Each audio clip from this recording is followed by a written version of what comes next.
In our evidence-based learning article on nuisance barking, there was a lot of discussion in that article about the barking itself and what are some ways that it happens and is dealt with. And I think that it's worth further discussion because this is actually a really serious topic. I mean, we joke about it all the time because, dogs bark. But noise pollution is a serious issue in neighborhoods and even within the home.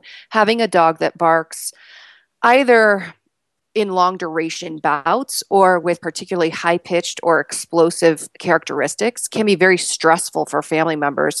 So it's a really big behavior issue that will cause dogs to become more agitated if families intervene in inappropriate ways. And unfortunately, for dogs who tend to bark, when they get agitated, they tend to bark more. So there are a number of reasons that dogs bark. Some of them are very normal dog behaviors and sort of part of what you sign up for when you get a dog.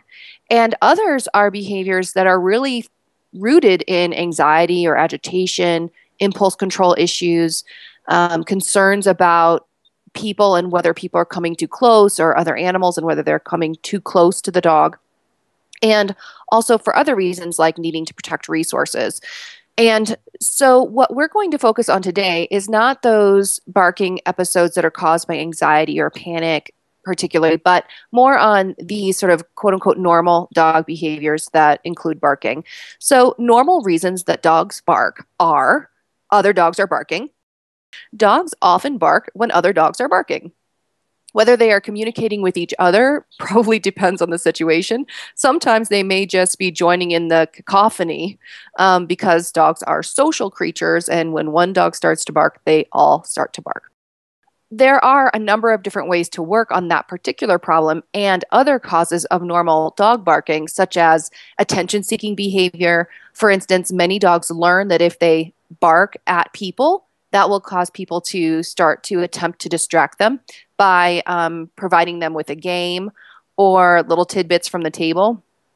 And what ends up happening in this case is that owners that are trying to keep the dog quiet by giving the dog what it wants when it's barking are accidentally reinforcing the barking behavior and making it more likely to happen, probably in just 30 seconds, but also down the road.